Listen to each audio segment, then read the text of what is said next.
What is up, everybody? Bobby here, the Nintendo Guru. Welcome to another episode of Nintendo Talk Live. Today, I am joined by Patrick from, what is it, NintenTalk? Is that how you say it? NintenTalk, yep. NintenTalk. Kind of ironic, kind of weird. Right? Nintendo Talk. It's funny because when you popped into the chat yesterday, I'm like, who's this guy that stole my name? What the hell's going on here? And then I'm like, wait a minute, did I steal his name? Is he coming to put me on blast? And then I went back today and I was watching some of your videos, and I saw you were originally R-Wing. Yep, just the name change about couple days ago actually. So okay, so then I don't feel bad. I had it longer than you, so I'm good. Okay. Yeah, I stole it. Real quick, let everybody know just about your channel, who you are, what you do, all that stuff. So I am Patrick from NintenTalk. My channel, we do kind of discussions, theories. I'm not one of those channels who is gonna break all the latest news, but I'll definitely put my spin on it and kind of get people thinking. So that's kind of what I do. I do top fives as well, just a mixed bag. Yeah, that's good. Josue Ponce from Nin Mobile News. NinMobileNews.com. Patrick, have you heard of these guys? I haven't, no. You need to go check them out. Follow them on Twitter. If you're ever looking to try to find out when this SNES Classic's going to go up, that's the guy you want to be following. And not only follow, you want to click the bell. So this way, every time he tweets, you get a message immediately. And I promise you, if you do that, you will get a Super Nintendo. And if you don't, then you get mad at Josue, not me, for making the promise. Yeah. But no, seriously, this dude is on top of it, man. Seriously, he's got a website. It's just amazing stuff. He's on top of all the news. It's actually because what I do is I do Nintendo Talk Monday through Friday. 5 to 10 minute videos. And what I'll do is I'll go to his website and a couple other different websites and get my news for the day. Kind of so I know what I'm talking about, and I'll take the top stories of the day and I'll talk about them. But Josue is just amazing, dude. He just does amazing work over there. So definitely go check him out. Aaron Daughtry's in the house. What is up, Aaron? Lucas Lore back again. What is up, Lucas? Thanks for bailing me out last night, Lucas. That was bad. So kind of bailed you out. Yeah. So what happened was Ian. He lives in Japan, and his father, I don't know, I'll say father-in-law, but it's not really his father-in-law. His girlfriend's dad got sick, and they had him in the hospital. And I guess the Wi-Fi was wonky, and he was trying to send me messages, but they weren't going through, just to tell me, hey, I'm not going to be able to make it. And sadly, I didn't get them messages before. Yeah. Because that would have been nice to get them before. But it was cool. You had a strong finish, though. Yeah, exactly. Well, it was... Listen, anytime I have Barry done, it's not really a great thing. You know what I mean? Yeah. But it's it is what it is. Josue, of course, man. Don't stop it. And Josue, you need to come on this show. I asked you... It's going to happen, right? You promised me you would when you get done being uber busy and all that stuff. Let's see here. I kind of threw some questions together because this is the first time we're actually talking. We haven't met before. Last night was the first time we kind of met when you came into when you raided my chat and started giving me a hard time for stealing your name.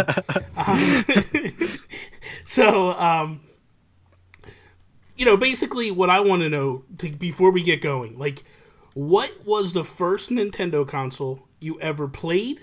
And then what was the first one you owned? So the first one I played, I'm 24 years old, so the N64 was my first. I played the NES before, I played the SNES before, but N64 was the first Nintendo console I actually invested my time in, finished games. I was at the age where I started to understand how games worked. The GameCube held a special place for me. The Wii was the first console I actually bought, with my own money. Mm-hmm. And then I kind of switched over to Xbox, kind of fell into the trap of the first person shooters and stuff like that. And then it wasn't until recently where the Wii U actually kind of got me back into gaming for, with Nintendo and stuff like that. So, it's kind of ironic. So my first console was the NES. And I talked about it a little bit last night. My second console was a Super Nintendo. Both of those were bought by my parents. The first console I ever bought with my own money was the N64. And so what happened was we used to have stores in the United States called electronic boutiques. Or Electronic Boutique, which turned into EB Games and then eventually turned into GameStop. So I had seen in an issue of Nintendo Power that this new thing, at the time they were calling it the Ultra 64, was coming out. And I just went over there and I was like, hey guys, can I pre-order this thing? And they were like, the one guy looked at the other guy and he's like, I guess. The pre-orders weren't really prevalent. I mean, like they were, but it wasn't like it is now. And the guy's like, yeah, I guess. What? I don't know, how much you want to give me? And I was like, I don't know, $5. And they're like, okay, that works. I had to give them $5. Now you have to pay the whole. Now you have to pay the whole console off. You can't even pre-order for that. So I go in, I give it to. The console didn't launch for 2 years after that. When I pre-ordered it, it was the Ultra 64. They then changed the name to the Nintendo 64. And I walk in 2 years later, and I have my receipt, my slip, and I'm like, hey, and they're like, dude, we were wondering if you were going to show up. Because they changed employees and managers and stuff. Yep. And they're like, I don't know, this thing just showed up. We don't know. It was the same guy? No. It was different people. Oh, okay. And I was just like, wow, that's... But by that point, 2 years later, they kind of knew me. Because I was going in there all the time and stuff. So, But on the Nintendo 64, what was your favorite game on the Nintendo 64? So I played a bunch of Banjo-Kazooie. Like that was kind of when the 3D platformers, that was the genre. Yeah, now you got Ukulele, like Mario Odyssey looks incredible. But back then, like that was the big thing. Like I played a ton of like Spyro for the PlayStation, Crash Bandicoot. But Banjo-Kazooie was the big one for me. I was also a giant Pokemon fan. So like Pokemon Stadium, Pokemon Snap, Star Fox 64, probably my favorite game of all time. But yeah, definitely those games. Have a bunch. I still play them now with my friends. It's literally the best console. I think it's the best console. All right, let's not get crazy. Okay? Like it's a good console. It's not the best. The Super Nintendo is the greatest of all time. That one, it's probably third, maybe fourth. But I will. The GameCube too. The GameCube was stellar. I love the Wii U. Honestly, I think the Wii U was really amazing. As far as like quality games and stuff that came out, the Wii was okay. It had a lot of stuff. But I think by the end of the Wii, I was just ready to move on, and I was tired of motion controls. That's why I was happy with the Wii U. It didn't have motion controls, but. I mean, until they started to try to force them on you and stuff. But, like, with the Switch, I like it. I have the option. I can go motion, I can go non-motion, whatever I want to do. It's the best. You know, it's really good. Of all Nintendo franchises, what would you say is your favorite franchise? I'm a really big Star Fox fan. I've enjoyed quite literally every single Star Fox game. I mean, Star Fox Adventures, if you want to consider that a Star Fox game, but I'm really into Star Fox. And recently it's been Pikmin and kind of Animal Crossing. Animal Crossing is a very niche game. I feel like, you either love it or hate it. But I really got into Animal Crossing for the 3DS. Lord Bug is in the house. What's up, Lord? And Josh Stapleton is leaving. He's got his son's birthday. Thank you for popping in for a second, saying hello to us, Josh. Sweet. Pikmin, it's funny because I didn't play Pikmin 1. I did play Pikmin 2. Actually, I played it on the Wii. I didn't play it when it was on the GameCube because I was like, this just looks stupid. I don't want to mess with this game. And then I kind of started to really like it.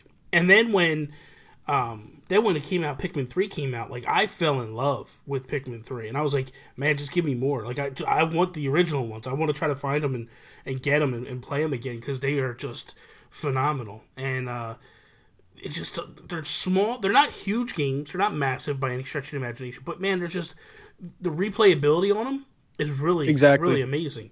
Pikmin 3 was my first exposure with Pikmin, actually, and I was just amazed, like, the detail in that game. I mean, you could never tell it's running on a Wii U. Yeah. Like, that game looks really good. Yeah, well, I think you could say that's kind of true for everything that Nintendo did on the Wii U.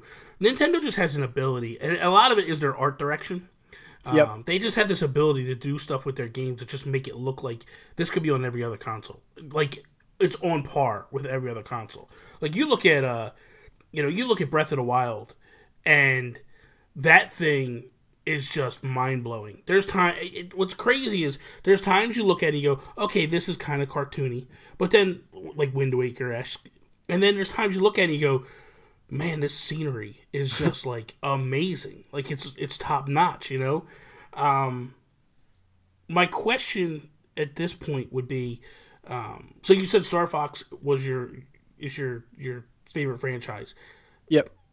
Did you really like Zero? Okay, this is the big thing. So I am probably in the 10% that thinks that game. Don't make me hang up on you, please. Don't make me hang up on you. I absolutely love that game. Now here's the thing. We live in a time where like picking up and playing games, you know, the ease of playing games is, you know, something that people factor in. Whereas if you play a lot of the older games, like even on the NES. Like, those games were not easy to pick up and play. Star Fox Zero, I think the controls are atrocious. Yeah. You know, something that Nintendo really just forced upon us for really no reason. I mean, they could have easily put in a different option to use the analog sticks, but it makes you, like, get better at the game. If you really train yourself, you can get really good with that game. I don't know if it's just because I'm, like, a fanboy for that franchise, but... I really do like that game. I like that game a lot. What I feel happened was the people to blame for Star Fox Zero and the controls is the fans, and not every fan. I don't want to label everybody, but a good portion of them kept screaming like, "What's the killer app? What's the killer app? Like, what's the reason for this gamepad?" And Nintendo went to Miyamoto and said, like, "You need to create a couple games that make this viable." And Star Fox was the one he went with. Mm-hmm. I truly believe that if Splatoon and Mario Maker were at the beginning of the Wii U, I think we tell a different story on the Wii U. I think at that point, people see what it's supposed to do. They get it. They understand, hey, it's a 2-screen option. That's what it is. But by the time those games hit, it was kind of done. Nintendo had almost pulled the plug on it, was moving on and just going forward with things. So, like I said earlier, I was watching your videos today, and I had to get some research to figure out what kind of person I'm talking to. You know what I mean? And so here's my question, because you brought up something, and I did a video, I believe last week on it, Metroid Prime 4. Mm-hmm. So there is a rumor that it's coming in 2018. Do you believe that it's a 28? Because in your video, you were talking about, like, you were looking at like 2017 versus 2018, that type of thing. Yep. And in it, you just were like, let's just assume that everything that got announced is coming in 2018. But do you believe that Metroid Prime 4 is a 2018 game, or what's your feeling? So they've said that it was going to come out in 2018. Whether or not I believe that, so I think two things. I think that they've been working on this game for quite a bit of time. I don't think that this is a brand new release just to keep fans quiet or something like that. Mm-hmm. But the logo that they showed was so, like, it's such a half-ass logo. Yeah. Like, I literally could have made that logo in probably 5 minutes. Yeah. I would have loved to see something like a screenshot or like, I don't know, Samus for like just 3 seconds just to show us something new. But the logo really did not impress me at all. I was impressed that they announced the game, but anything else, I really wasn't impressed with that announcement. I think what makes me, so I'm of two mindsets. My first mindset is like, well, it's possible they've been working on this for a while. They must have been working on this for a while. But then my other mindset is, well, if they were, why didn't they show something? Like, why did you just show the logo? Like, even, man, I just even feel like if you just had like a black room with like maybe the sounds that the Metroid makes, and then all of a sudden you just saw her visor light up, like that would have been 10 times better. Exactly. Like maybe the visor lights up and then the arm cannon lights up, and people would have flipped. Like, well, they flipped over a logo, so I couldn't even imagine if they would have done something like that. I also felt the placement of it was wrong. I felt like the placement of it should have been at the end of the show. Exactly, yeah. I felt, honestly, and I've discussed this numerous times, I feel like the entire placement of the show was wrong. I feel like they should have started with Mario Odyssey.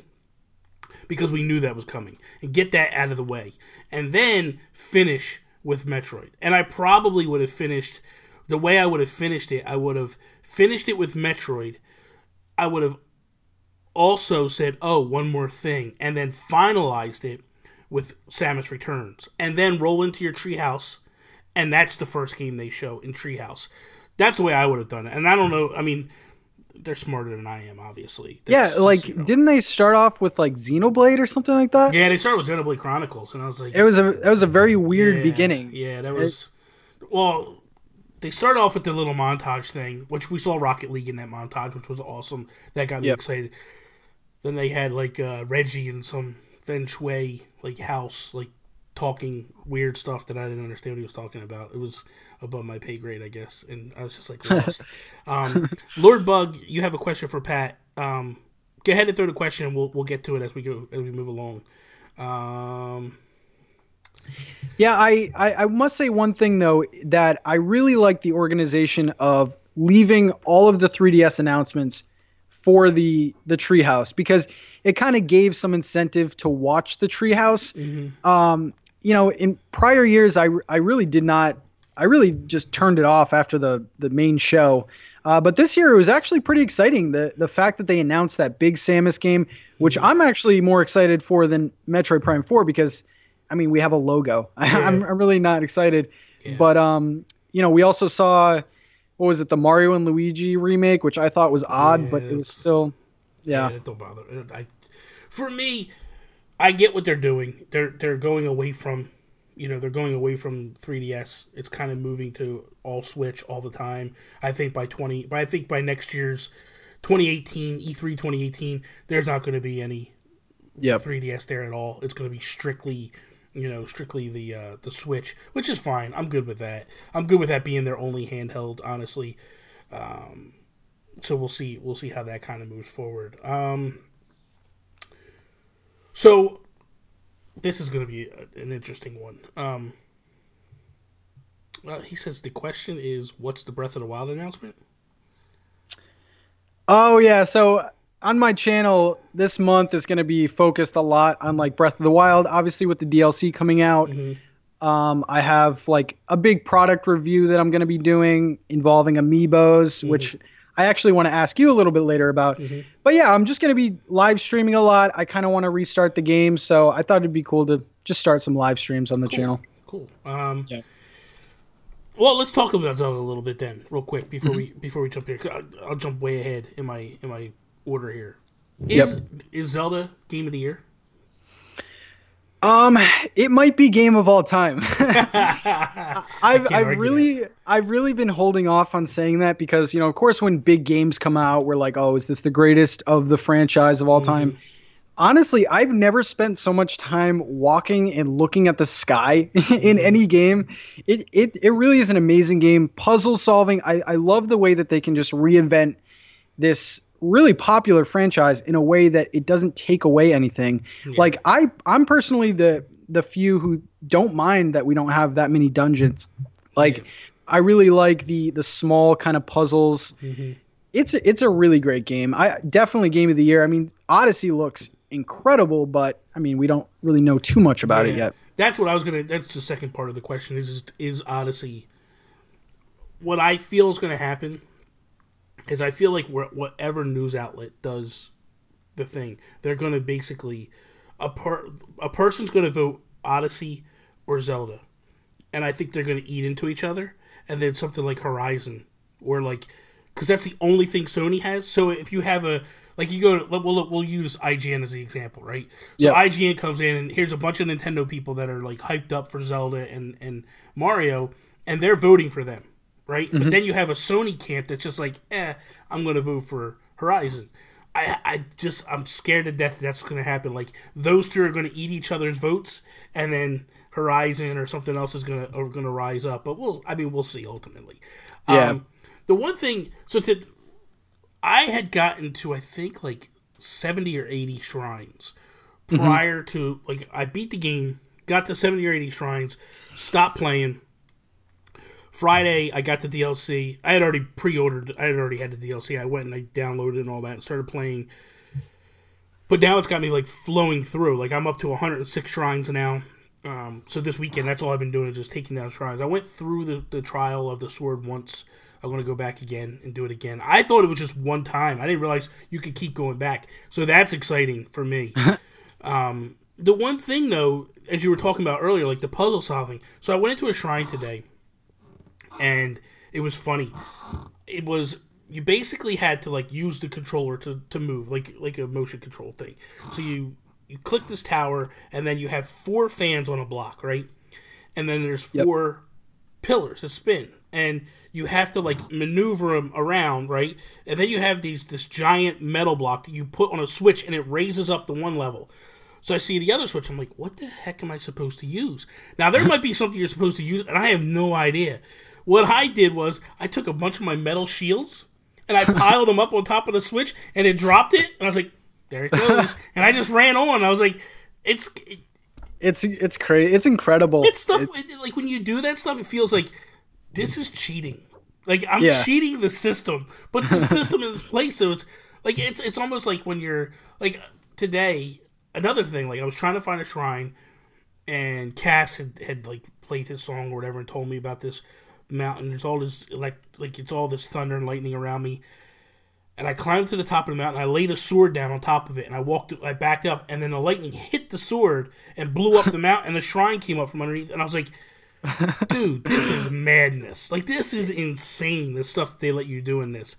How many hours have you played so far? Oh man, I'm up over. I want to say I'm up over 120 now. Probably, yeah.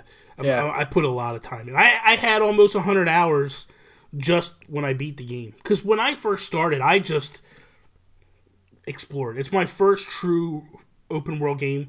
I never really played a lot of open world games. A lot of the games that I played were linear, like Last of Us and Uncharted and stuff like that kind of held you by the hand and say, like, come this way. Even Zelda and all that stuff. Like, even though Ocarina of Time is kind of like, and Twilight Princess is kind of open world in theory. Like, when you hit the field, you can kind of go wherever in the field, but it still point you in a direction you got to go. With this, it was the first time I really dove in, and I was like, oh my god, this is amazing. This is unreal. This is just mind-blowing. Actually, you know what? That's a lie. Xenoblade Chronicles X was probably my first open world game. That game's fantastic, yeah. It's good. I like the original better. So I'm really excited for 2, and that kind of leads into Aaron. Aaron's saying, like, am I the only guy that's excited for it? And so, dude, I'll tell you right now, like, me and my friends, we're all excited for Xenoblade. Because the thing of it is for us, I like the first one so much, and I'm hoping this one kind of plays off the first one. And what I didn't like about X was there was no storyline. It was very linear. Yeah, it was kind of like you could pick missions and do stuff and go out, but it wasn't a storyline per se. It was just weird. And when I say that, yes, there was a storyline, but it wasn't like the original. The original had a storyline, a cast, there was voice acting, all that stuff, and you just flowed that way. So for me, that's what I'm excited about 2, because I think it's going back to that, and that's what I want to see, and that's what I'm hoping for. But with Zelda, when I was playing Zelda, like, when I started, I was like, I don't know what to do. I'm actually, I think it was like 2-3 weeks prior. I do a couple of podcasts. So at the time, I had a podcast called The Geekcast, and we rebranded, and it's called the Nintendo PlayStation Podcast now. But my co-host, we've been doing the show for 2 years, and his name's Toby. He's from England, and we were talking, and I said we were just having a conversation, and both of us were like, I'm scared to play this game because I know everything about the other Zelda games. I go in and I just roll things. I wreck stuff, and because I know what I'm doing. I know the theory. Like, if I need hearts, I run off into the woods and I start cutting down trees and bushes and shrubs, and I'll get hearts. I'm like, that's gone. That's all gone. Like, it's a whole new system. What, dude? How are we gonna do? I'm like, I was legitimately scared. And then when people started playing it and they were talking about how hard it was, and I was like, oh my god, this is horrible.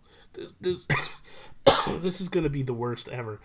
Then I got it, so I was like, where do I go? I don't know where to go. I don't know what to do. And then I was like, well, you know what? Because when you start off with the Great Plateau, I was like, well, let me just wander. And I was like, okay, there's a shrine. Let me go take the shrine down. do the second shrine, do the third shrine. But when you come and that's kind of easy. But when you come off that plateau, it's like, where do I go? Yeah, exactly. It's like, at least I knew at the plateau, like, you had a perimeter. It was kind of, it was hugging me, and it was saying, like, you're safe here. Like, there's enemies, but they're not that bad. You'll be okay. Stay here. You'll be fine. Once I got the Great Plateau, it was like the gloves were off, man. You could do anything and do any, So, I started to go, and I was like, you know what? Let me just go after a shrine. Maybe that's the way we'll do it. And I took a shrine down. Then I looked over and I saw a tower, and I'm like, what the hell is that? And I ran off. And when I got the first tower, and all of a sudden the map, boom, opened up a little bit, I was like, that's what I'm doing. And I just started looking for towers. That's all I did. I would just, like, scan, see a tower in the distance, put a pin mark in it, and just go after it. And that's all I did. And then I stumbled into the Ritu village. Yeah. And I was like, oh, what the hell are these people? Like, how'd I get here? And I was like, okay. And I didn't want to do the mission. I was like, yeah, I might as well do the mission, whatever. And I beat the beast. And I was like, oh, wow, wait a minute. Now I see what okay, so you're supposed to actually do this. And I was like, then it all became, but at that point, I was already 50 hours in before I even stumbled into the Ritu. So I was like, all right, this is where we're going now. And then it was just fun. When was the first time you faced a Guardian? So when you're playing Breath of the Wild, you actually, like, build up these big, like, I don't know, thoughts in your head. Like, I didn't even want to touch the castle. Yeah. It was just so scary to me. Mm-hmm. Lionels, I avoided Guardians. Because you really do get scared of certain enemies in this game. It's really odd. Yeah. But I remember the first time I took down a Guardian, I was probably like 25 hours in, which I spent 5 hours on the plateau, which is something else I want to ask you is, like, because I think the plateau is probably the greatest, like, tutorial ever in a video game. Yeah. It is so, like, self-rewarding. It doesn't really hold your hand too much. How'd you think about the plateau? Because I think that made the game for me. I felt the plateau was Super Mario Brothers 1 all over again. So anybody that's ever listened to an interview from Miyamoto, he says Super Mario Brothers 1, that first level, 1-1, is a tutorial for the entire game. Mm-hmm. You start the game off, you go running, you see this crab-looking thing coming at you, you run into it, and it's like, oh, okay. And then, all right, start over again, and you start running, and now you hit the button, and you turbo, and you run fast into them. It's like, okay, that didn't work. And then all of a sudden you hit the other button, it's like, oh, wait a minute, I'm jumping. Okay, let me try this. And then you run, and then you jump over them, you're like, I got this. And then you jump on top of one, and then it just unleashes it. That's what I felt this was. Like, you go through, and you're doing things, and, like, you're just trying things out, and it's like, by the time you leave the plateau, I feel like you have a little bit of confidence under your belt. Yep. The fear part is when you come off the plateau, and it's like, wow. And, you know, the funny thing was I unlocked the entire map one time, and I was like, just trying to find the Great Plateau, and I couldn't even find it. I'm like scanning and scanning. It like took me, like, no lie, it took me 10 minutes to find it. And finally I found it, and I was like, dude, this little dot is the Great Plateau on this gigantic map? It's like, holy cow, man. Yeah, it's mind-numbing to think how big that game is. That game is just amazing, man. It's just so much fun. And that's where, like, I look at it and I go, I'm back in like I was day one. Like, just falling in love with it, playing it all the time. Like, I probably put, 30 hours in this weekend. Just, I would do a video or I'd do a podcast and I'd be editing it, and while it's exporting, I'm playing. And then while I'm doing it, you know what I mean? Like, I just kept playing all weekend. Like, I have a TV I keep looking over here. I have a TV on my desk. It's like a 32-inch TV on my desk. And, so it's hooked to that one. Yep. What the hell? Let's see if I can.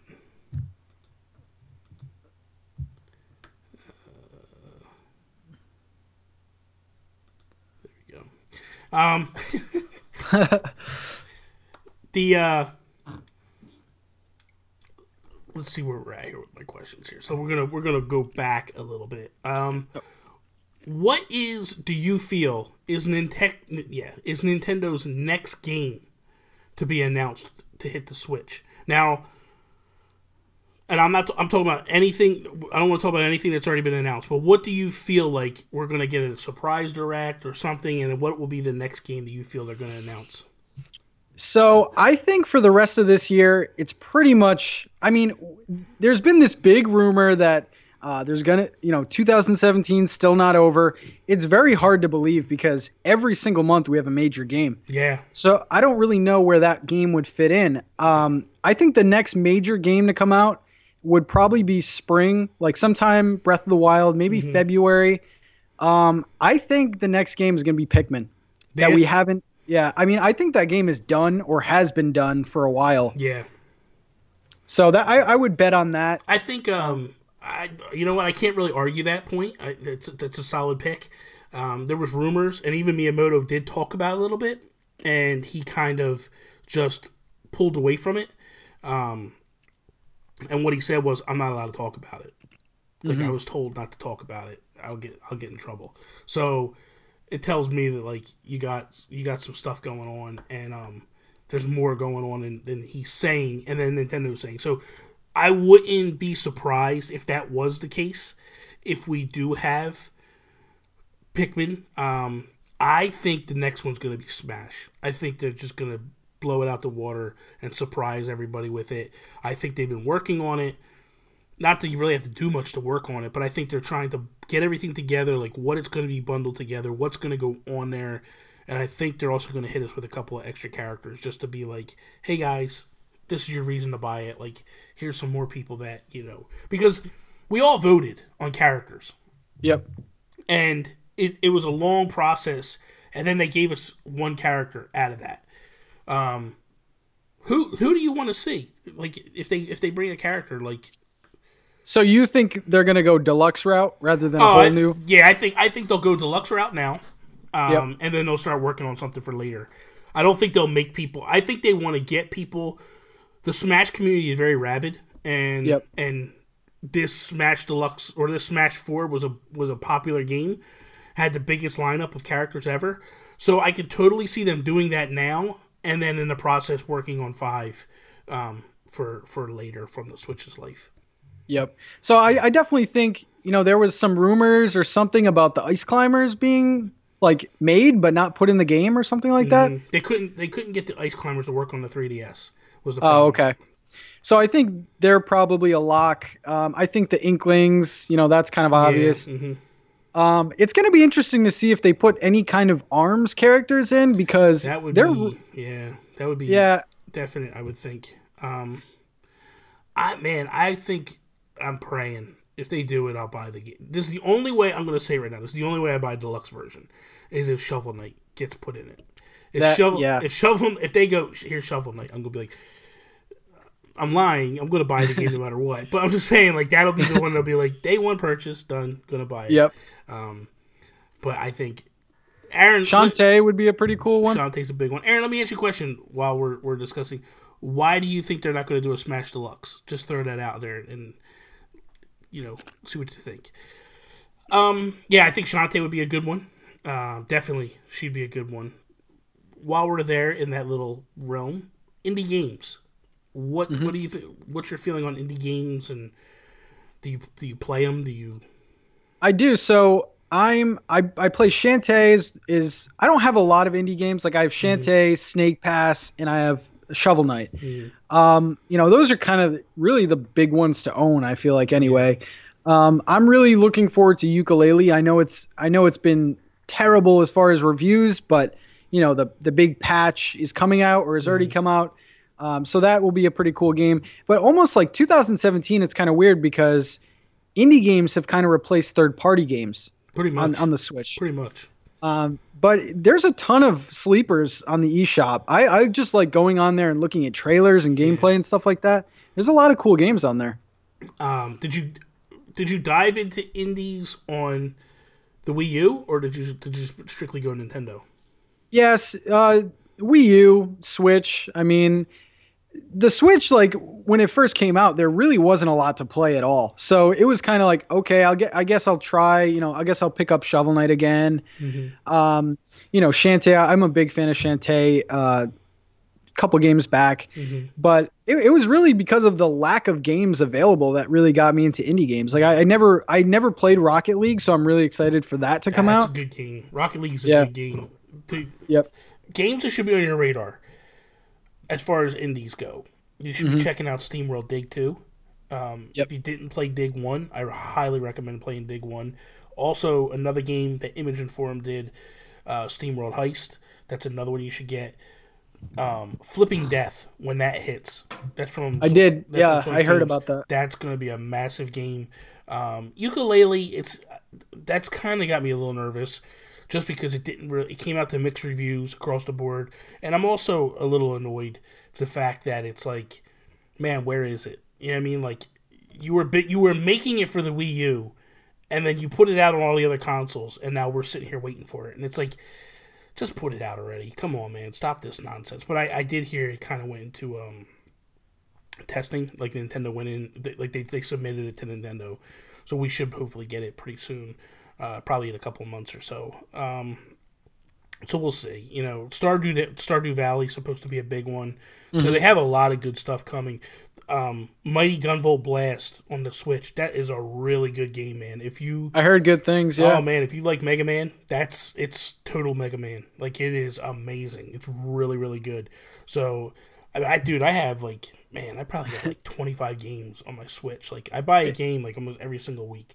And, it's funny you mentioned that, because I actually saw the cover or whatever for that, and it had Mighty Number 9 on it, and I was like, oh god, again. No, it's actually the way it should have been done. So Inafune, the guy that created Mighty Number 9 and all that, Inafune actually designed Mega Man. He's the designer behind Mega Man. He didn't make the games. He just created the characters. And then the guy that does Mighty Gunvolt, he built the games. So the Gunvolt Striker games, those are his games. So when you play those games, they're very Mega Man-esque. So the fact that those two came together, that's the way it should have been with Mighty Number 9. Like, he should have got a better development team. That was the problem. They just had a bad development team. Do I know my first sub? Oh my god, dude. my first subscriber was me. And then my wife, and then I started to go onto my mom's computer. I went on my mom's computer and I made her subscribe to me, and then I went to my dad's computer and made him subscribe to me, and then like I started to like get other people to subscribe to me at work and stuff, and then they've never watched the video. They don't have any clue what I do, but my wife does, but nobody else does. Everybody else is just like, I don't know. Like last night, I sent my dad the link to the show, the live show. And he texts me during the thing. He's like, "Oh, dude, that was really cool, man. I gotta go." It's like 2 minutes in. He sends me this thing. I gotta go though, man. I gotta do a comment. He draws he does a political cartoon for the local township that he lives in. Oh, okay. Yeah, and he's like, I got two big cartoons that are gotta go in this weekend. I'm like, thanks, Dad. You could have just left the thing playing while you were drawing. Like, don't save your nonsense. You just looked at it and was like, oh, he's talking about video games again. I could care less. But, yeah, Lord Bug's asking. Yeah, Lord Bug's my first sub. Oh, is that what it is? Yeah. So do you know Lord Bug as far as like personally, or? No, I don't. So I started with like 2 videos that aren't up anymore because they were so terrible. Okay. But I just uploaded videos and he just subbed. I don't know how he found me. That's funny. YouTube's a weird place. It is a weird place. Well, let me ask you that, because how did you find me? So I actually found you through Josh Thomas from the BitBlock. Ah, okay, because I had Josh on here. I had Josh on here a couple weeks ago, and it's funny because Josh and I had been exchanging conversation for a while, back and forth, and I was like, he actually approached me to come on one of my podcasts, and because I'm friends with another podcast called Nintendo Dads, and he's been on that podcast a couple times, and one day I'm going through my comments on one of my podcasts, and he's like, "Man, I've been on Nintendo Dads a bunch of times. Why haven't you ever invited me on one of your podcasts?" And I'm like, that's a good question. I don't know. So I messaged him and I was like, dude, if you're serious, like, and we just started playing tag, man. Like, first we were talking through Skype, and then we started talking through Twitter, and then one day, like, he started complaining that I was too early for him. Like, all of my podcasts are early morning. Like, I got Toby is in the United Kingdom, right? So he's 5 hours ahead of me. So I record at 7 o'clock in the morning, but that's noon for him. So that's a good time. My other podcast I do is called If We Ran Nintendo. And I do that with my buddy Sean Capri, and he lives 2 hours behind me. So we do that at 10 in the morning, so that way he gets it done at 8 o'clock, because he has another podcast that he does after that one. So it's like, that's why we do those times. But Josh didn't like that. He started yelling at me. And I was like, all right, Josh. Well, I got this other show that I'm starting. It's called NintenTalk. Do you want to come on that? And he's like, yeah, let's do it. When do you want to do it? I'm like, I don't know. You want to do it now? Or you want to do it, you want to do it later today? And he's like, yeah, that's fine. What time? So we coordinate the times, and then boom, it was in. But it's funny because, man, I caught some hate for having him come on. And oh, really? Oh, my God, dude. So I got this guy that I'm friends with. At least I thought I was friends with him, and maybe I'm not. I don't know if I think I'm still friends with him. I don't know, because it kind of got a little heated. I have a Facebook group, right? So in my Facebook group, like, it's a real tight community. It's about, I think we're close to 300 or 400 members in that group, and like, everybody's real close. Like, it all kind of started to, like, for a way for me to promote my YouTube content, and then it turned into my podcasts, and then it was just a way of, like, when the Amiibo were, like, insane, and we started to share, like, hey, this Amiibo's up for pre-order here, go, and people, so it became like a nice community like that. And then we never sold Amiibo in the group. People would just get them and give them away, and we would trade and stuff like that. It became like this great, solid community. Oh, wow. Yeah, because, dude, scalpers were killing people. Yeah. And so I'm sitting there, dude, and I do the thing with Josh Thomas, and then this guy, I don't want to name names, but, it is what it is. But anyway, he comes out and does a rebuttal video against it, and, like, kind of, like, says that he looks like that he's disappointed in me for having Josh on the show. I'm like, dude, are we really at a point in the world where if you don't agree with someone's political views and all that, you just can't talk to them? They're not allowed to talk. You need to zone them out, and they're not allowed to talk.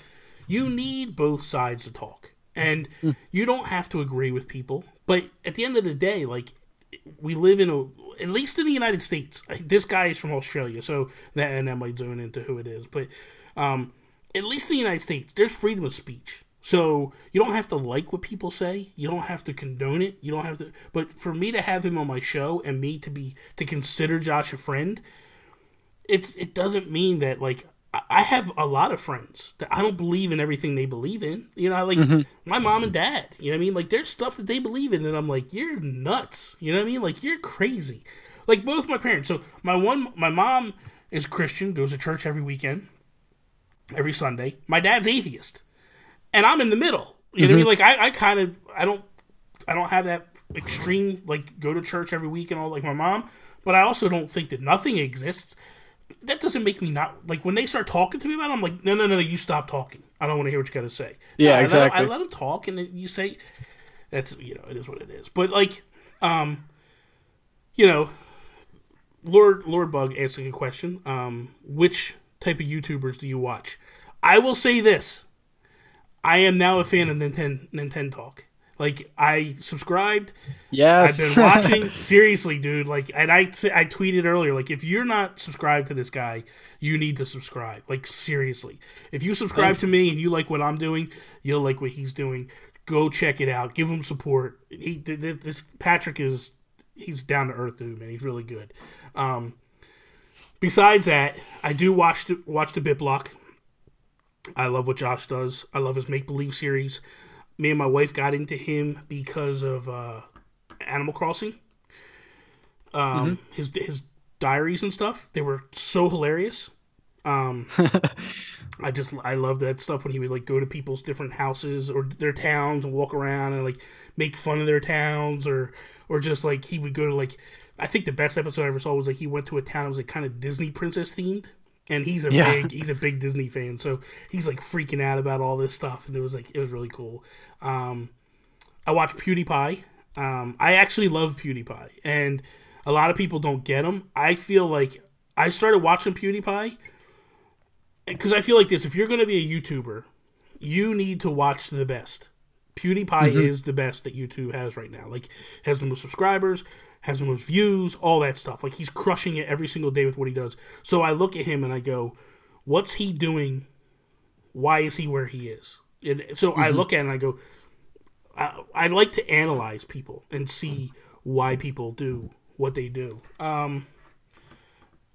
Who do you watch? We'll go with that. So I watched BitBlock as well. I think that he is, we're kind of gushing about Josh a lot, but he really is super talented. Like, you never know what he's going to do. Yeah. I mean, the other day he made like a clay sculpture of like one of the ARMS characters. It's just insane. Oh, yeah, like, yeah. The difference of content. Yeah. I originally started with like a lot of like these generic like top 10s because I was really trying to get into, okay, I'm brand new to the Wii U. I didn't get it at launch. So I was like, okay, what are the best games for the system? Yeah. So I watch, I don't know if you know him, but Luis Almaya, he's like, he works kind of close. I watch just a bunch of random guys. Yeah. Bunch of different ones. I pulled up my list because I couldn't think of anybody off the top of my head. So I watched C&D, Captain Nintendo dude. I like Alex. He has good content. Commonwealth Realm, which is a friend of mine, Joey Ferris, and it's a group of guys, but Joey Ferris is part of it. And dude, they do amazing stuff, like really good content. Like, they're doing IGN Game Explain caliber content. It's just amazing. It really is. Oh, good Lord. Who else is on here that I watch? Man, there's not a whole heck of a lot other than that. Like, a lot of times I'll just pop into it. Comic Trips is a good show that I watch. That's actually kind of like American Pickers, but it's comic books. And so they travel around to different comic book shops and all that. So that's a good one. I watch Jules Watcham. He actually has a video game company called A Toy. It used to be called Renegade Kid. He made Mutant Mudds. He's doing a game now getting ready to come out for the 3DS called Chicken Wiggle.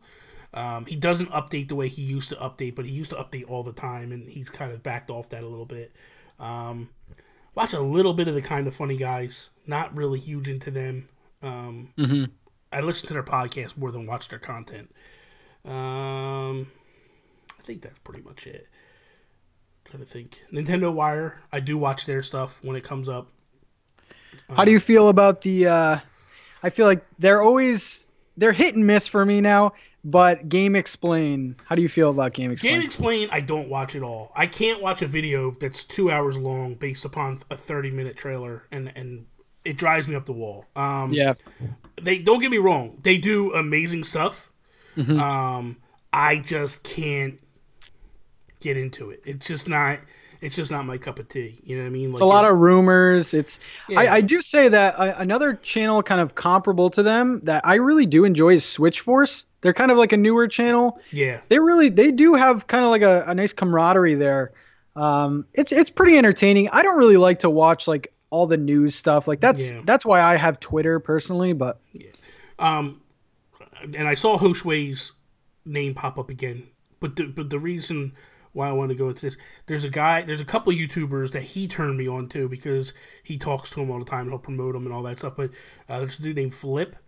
It's Filip or whatever. He's really good. And then John Austin Plays Games or something like that. That's another one. He's really good too. So check those guys out. Blue Destroyer 82. He said, well, let me see something first because here's something. I want to see what this was. Oh my God, come on. I can't. I'm messing up my.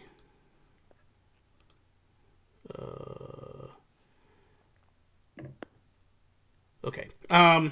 Okay. Blue Destroyer 82 said, for both of us, what are your thoughts on the competitive scene developing around ARMS? I'll let you go first because you like ARMS. Well, I'll let you deal with it first. So I like ARMS, and especially when it first came out, I was crazy over it. I think I put in so far, I think I have 30 hours in, which is a lot more than what I thought. I think it's a good game. I don't know how I'm going to feel about it, even 4 months from now. Yeah. I feel like it's a very novelty game. I mean, they do have a bunch of DLC coming out. Yeah. just the announcement alone was kind of weird too. It was like, is this a Wii game? Like, it was just really very weird. I don't know the longevity of this game, but I must say during E3 that kind of I'm not really into competitive gaming, but that little kind of tournament that they had was pretty entertaining. It was surprisingly entertaining, but I don't know the longevity of this game. I'm not too sure of. I think so. They're trying to push the competitive side with this, and I think you'll see it start to develop a little bit and take off. I think it's going to be like a Melee type thing, where like it's kind of a cult thing. It's underground. It's not as big as it is. I feel like Splatoon is going to be the big one.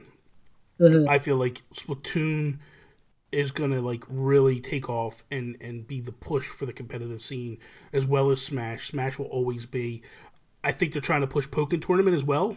I think that'll be another one that eventually starts to take off and goes. But ARMS to me, I think they hurt themselves by putting ARMS out now. Yep. Because Splatoon comes out next month and it's done. It's over. Like the minute Splatoon hits, it's going to take off, and it's just going to be a juggernaut. I feel. I'm excited for it. I can't wait for it. Like I'm actually gonna pre-order the Pro controller. Same here. With the two colors. My wife wants me to get the Joy-Cons, and I'm like, man, I think you should buy your own Joy-Cons, but she's my wife, and if I don't, she will. Happy wife. Yeah. Trust me, that's true words, my friend. True words. But she can violently hurt me. So that's the other thing I need to be kidding. I'm just kidding. I don't even have a pro controller yet. Oh, so you got to be kidding me, dude. Are you serious? I don't. You know what? The grip is underrated. I mean, you know what? Stop it. You can't be. Listen, let me explain something to you, Patrick. You can't be a YouTube channel that's talking about Nintendo and not experience the greatest controller that was ever made. Very true. The Switch Pro controller. That's probably overselling it a little bit, but it is an amazing controller. Like, my thing was the minute they announced it, I was like, I'm buying this thing because I do not want to play Zelda with the Joy-Cons. And even though I'm sure, like, that's the thing. This is what's going to mess you up. If you go to a Pro controller, you're going to have a hard time going back to the Joy-Cons. Because I feel like the analog sticks on the Joy-Cons, they're not that tight. They're not that great. But the analogs on the Pro controller are just amazing. Like, they're really, really good. I got to find out if there's a way. I bought this recently because I'm going to buy Pokken Tournament when it comes out. But I got to find out if there's a way to get back to the home button with this. Because if there is, this is one of the best controllers ever, man. Like, this thing feels like home in your hands, man. You just grab it, and it's just like, oh, this is so comfortable. It is probably one of the best design controllers I think I've ever held in my hands. Like, it just feels perfect in your hands. Yeah, those are compatible now, right? Yeah, that's well. Yeah. What I thought was, okay, you have this, you plug it in. It's only going to work on Pokken Tournament. But no, it works on everything. Every game, it works. And I'm like, that's perfect because I like the D-pad. So I use it on like Shovel Knight and all that stuff. It's awesome. It's really amazing. Yep. Lord Bug, I liked Wonder Boy. It's hard as hell though, man. Like, I'm an old school gamer. Like, I grew up on the NES. I played some Master System games. But man, That Wonder Boy is rough. It looks gorgeous, though. It is a beautiful game. And especially when you hit the button and you go back to the way it looked like back in the old school day, it's a vast improvement. I'd like to see more stuff come like that. Another great game that I have is I Am Setsuna. That's a phenomenal game, man. Old school, square game. Kind of reminds me a lot of Chrono Trigger. You know, so that's perfect for me. Let's see what else I got here for you. What is your favorite game on the Switch right now, minus Zelda? Minus Zelda. Yeah. Because you can't take the easy answer. You can't go, oh, Zelda. I figured you would probably say Zelda. So like, gotta hit with something a little more difficult. Well, so for physical games, I have Zelda, Mario Kart, ARMS, Street Fighter. Those are the 4 physical games. And then I told you my other games, digital games. Really, I like the Switch. I've been, one of my favorite launches for a console, maybe ever.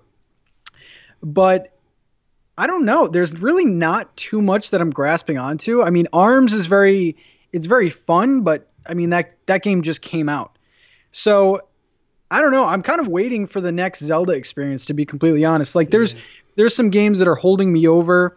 Mario Kart, I honestly have not touched since like the second week I got it. yeah. Like the battle mode came and went, and I don't know. But I've been playing Zelda again just because everyone's kind of talking about it. The new DLC's out. Yeah. Besides Zelda, though, I'd probably have to say Arms. That's kind of the only other one that I've Yeah. been. For me, I mean, Zelda, obviously, I played a little bit of, again, like you, Mario Kart, a couple weeks in. I think what hurt me with that is, like, I liked battle mode, but I loved the new DLC tracks they did, and I really thought they were going to add DLC tracks, and they didn't. Yep. And I was like, man, this sucks, because I really would have liked a couple more tracks. But whatever, that's fine. Arms, I'm not really digging, man. It's crazy, because I bought it, but I bought it based upon the test punches, and I had a great time, but I realized the reason why I was having a great time was I was playing with my friends all the time. And we were doing Skype calls and playing and all that. And then, so maybe I got to do that and try that out. But to answer your question, I would not buy Wonder Boy. I think it would frustrate you. Mighty Gunvolt Burst would probably be the one that I would get. Where Shantae, what is it, Half Genie Hero? That is a really good game too. Yeah, Shantae. Yeah. If you're gonna get any kind of indie game, I would definitely get Shantae. Beautiful game. Aaron, what games am I hoping for in 2018? Okay, so for me, it's real simple. I want Animal Crossing. I feel like that's the game that if they announce that, I will be through the roof. I love Animal Crossing. I love Animal Crossing more on a home console than I do portably. But that said, like, I love New Leaf, so the fact that I could do both has really got me excited. I'm really hoping, aside from Nintendo, I'm going to take the harder route here. I'm hoping that 2K announces a WWE game, because I think it would be really cool to have a wrestling game on the Switch.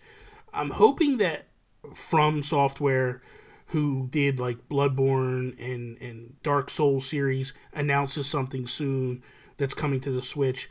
I really hope that we get a third-party game that nobody's expecting.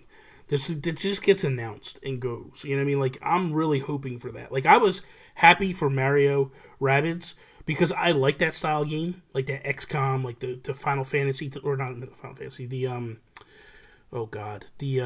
Fire Emblem type games, the strategy games, like the turn-based strategy. I like them games.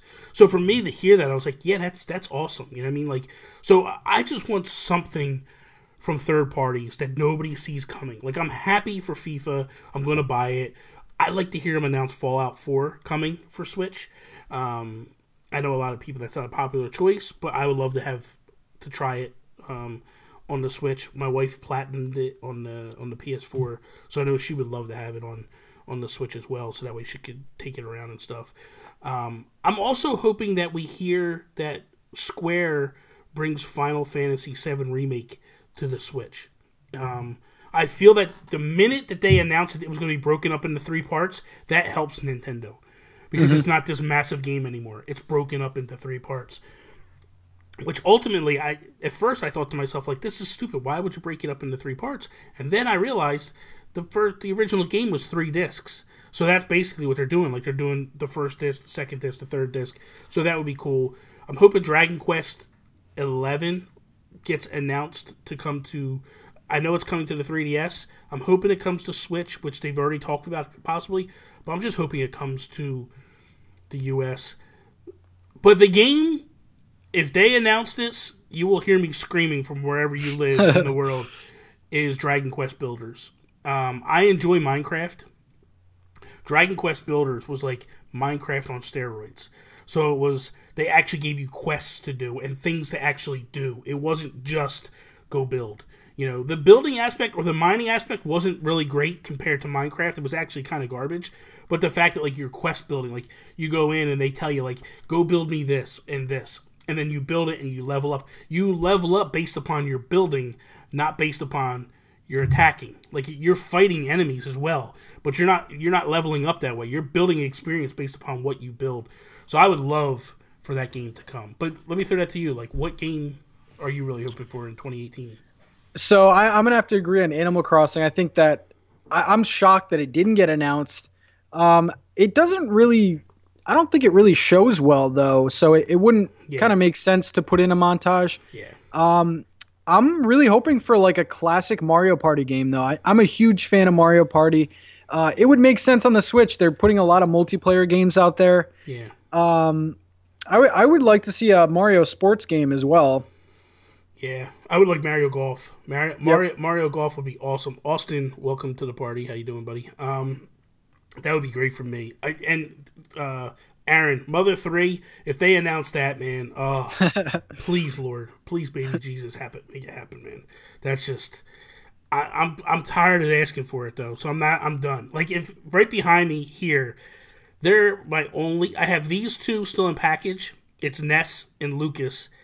But they're the Japanese ones. That's why I kept them in the package. And because like the Mother series means so much for Japan, like because they're only Japan games. And then here, I think right here, I can't tell because it's a little bit small on my screen. But I think here are custom Mother ones or Earthbound ones. So I have Jeff, Paula, and Pooh that I got from Boulevard Night 23 on Twitter. He does custom 3D printed Amiibo, so it's kind of cool. Cool. Let me see if I got anything else. When do you think we're going to start seeing some third parties hitting Switch? So I actually made a few videos on this. I'm in the group. I don't really care right now. I mean, we have so many games coming out. Breath of the Wild alone, the DLCs will take me through the rest of the year. Odyssey will be the same kind of thing. I think it doesn't make sense for the third-party companies to even put out games. Yeah.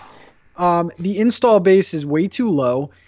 It doesn't really make sense. I mean, there's how many Switches? Like 4 million out there? I think they're over 3 now.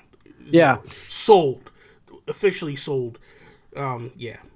And those are like mostly, I would say, hardcore Nintendo fans. Yeah. How many of those fans want like a Call of Duty right now? I mean, it doesn't make sense. I mean, this time next year, if we're kind of in the same spot that we're in now, okay, I'll get a little bit worried. Yeah. But we are getting games like Rocket League. We are getting 2K this year, FIFA, and they're not like half-ass ports either. No. These games like look pretty good. And they were built for the Switch. Yeah. So that's huge. Real quick before we wrap up, what is your take? What do you do with Amiibo? Are you Amiibo collector or no?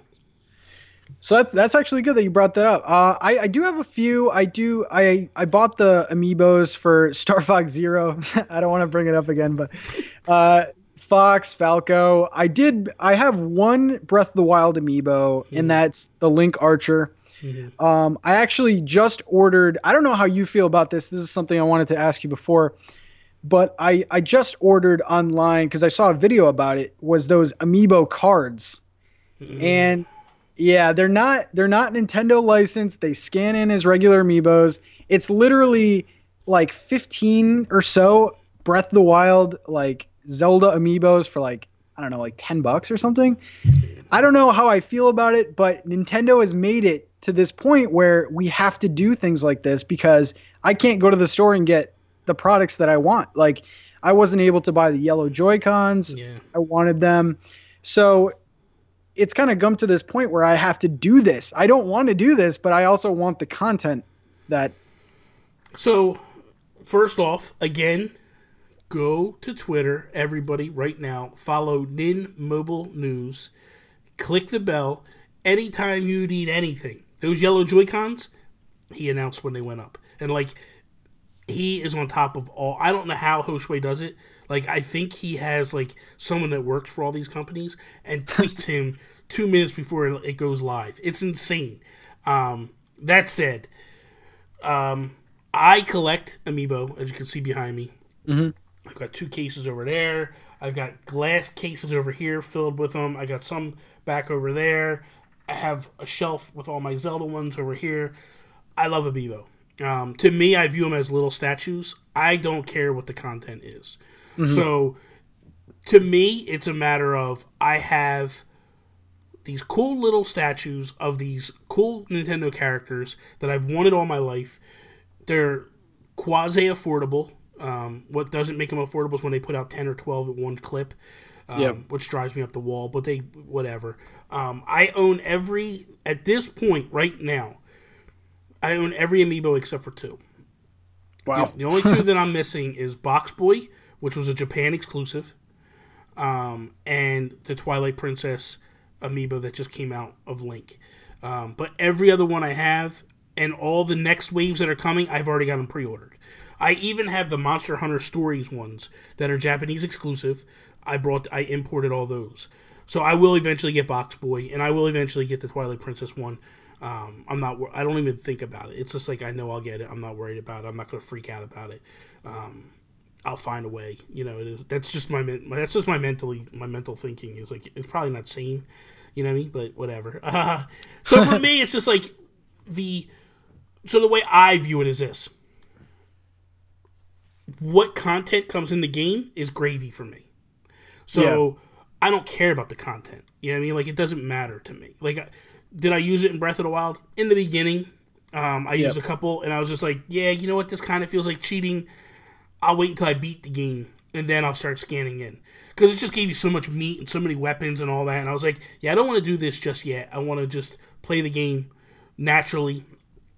Once I beat it, I started scanning in to try to get the clothes and all that. But it's not a big thing for me. Like when they put the Mario Kart stuff in, I was like, oh, this is cool.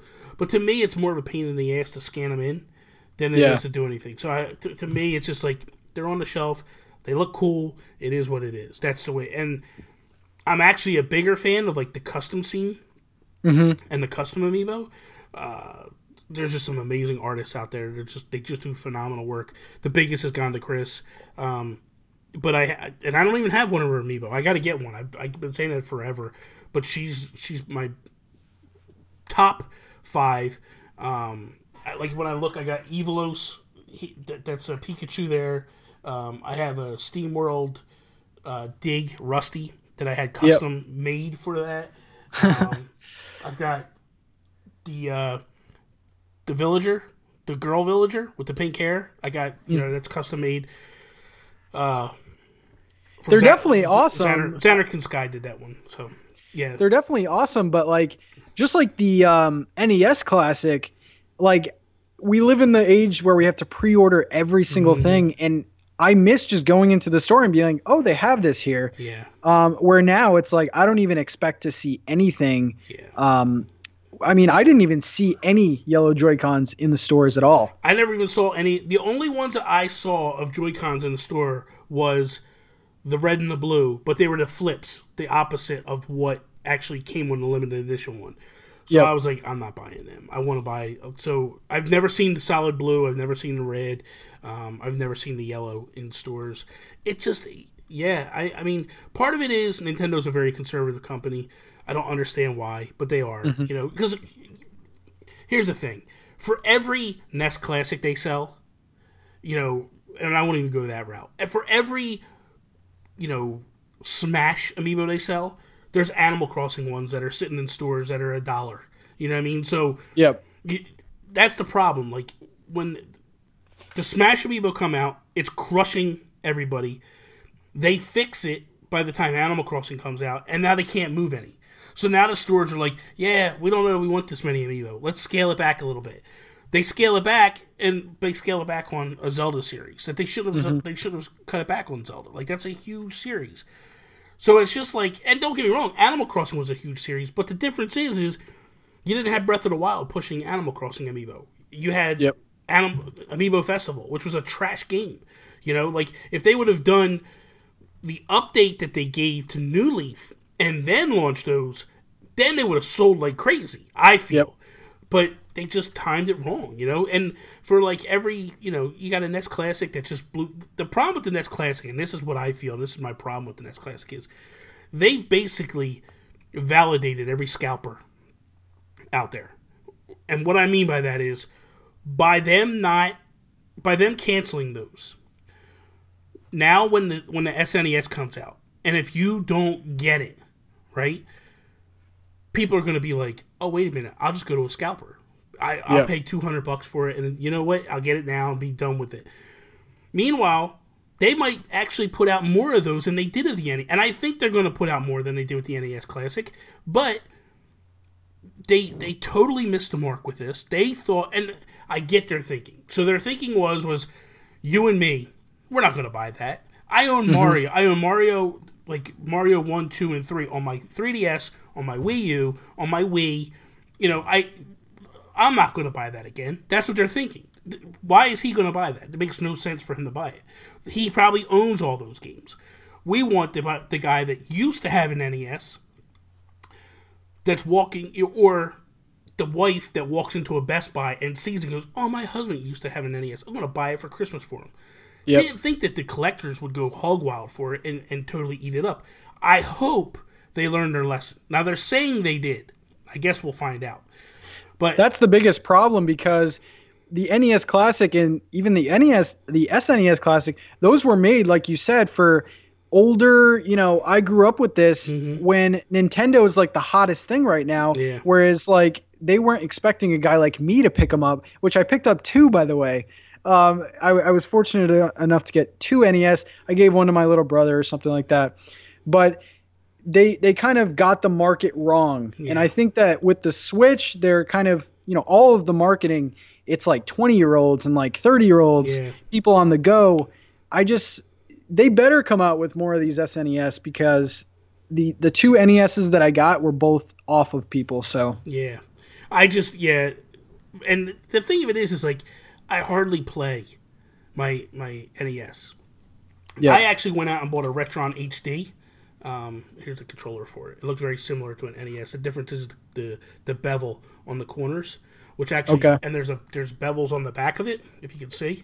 And it just makes it feel real comfortable in your hands. Much comfortable than the NES, which is just kind of squared off, So, but what I looked at it was like, man, I went onto this retro kick where I just started buying old school Nintendo games, because I was like, there's a lot of games that aren't on this thing that I would love to have, and I don't want to hack it. I don't want to go in and download all those games or whatever. But like just yesterday, I went to the store and I bought these 2 at the retro store. And nice. It's like every week I go out and I pick up 1 or 2 games and stuff, and it's stuff that I don't have and I haven't had in a while, and it's just it is what it is.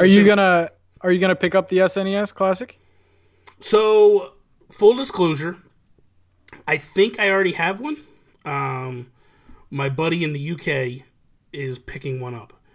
He actually pre-ordered 2 already. Oh, okay. But he kind of got that one for me in case I don't get one here. Mm-hmm. I want ours. So don't get me wrong. I think the UK one, I think the Japanese one is very slick and it's really cool looking. I know that the purple buttons get a lot of hate. That's my controller, man. That's what I grew up with. So that's what I want. I love that thing. Like, for every person that's going like, oh man, the Super Nintendo in the UK is so cool with the color buttons. Like, I'm just like, yeah, that's cool, but like my purple buttons are just as cool. Like, I would rather have that. I like the Nintendo. The Super Nintendo that we had and the colors we had and all that stuff. So, I really hope I can find one. I'm relying on Hoshway. If I don't get one, Hoshway, I'm coming to Florida and I'm tracking you down and we're gonna have words, because that's not gonna be okay in my book. You need to help me personally, me, nobody else. Do not tweet it out until you've personally told me go get it. I'm just kidding. No, but for me, it's like I want this thing. Mm-hmm. Because I want mine. And then I'll probably still buy his off of him just to have it. The collector may just be like, oh, that's cool. I'll just leave that one on the shelf and just leave it as it is. And I wanted to get a Famicom one. Like, I wanted to get, because that's the thing. Like, I look at his and I go, this is cool because it says Super Nintendo on it. But I would much rather have the one that says Super Famicom on it and has a Japanese writing on it and stuff. Like, that's the one I really want to go after. And I really wish I would have bought a Famicom one. A Famicom Classic, because that would have been kind of cool just to, get. But again, Nintendo dropped the ball with it, and they shut it down way too quick. So I don't know. You got anything else before we wrap it up, or? Just thanks for having me, man. This is awesome. We should do it again. Oh, we will. We will. Definitely, man. Definitely. Dude, I love this. I love doing this. It's just a Yep. way for me to meet people that I don't really necessarily like. You were perfect. Like you coming in yesterday, you were just like, hey, dude, I can come on whenever. And I was like, all right, that works, man. And so it's a lot of fun. It was good to meet you. So thank you for Definitely. coming on. That what I mean. Like that means a lot that you No were problem, like, man. hey, good luck to your channel. Again, Thanks. if any of my viewers go check out Patrick's stuff, man. I'm gonna have links. There's already a link in the description. Go check it out. Go follow him on Twitter, all that stuff. But go ahead, pimp your stuff for a minute. Let people know where they can follow you and all that good stuff.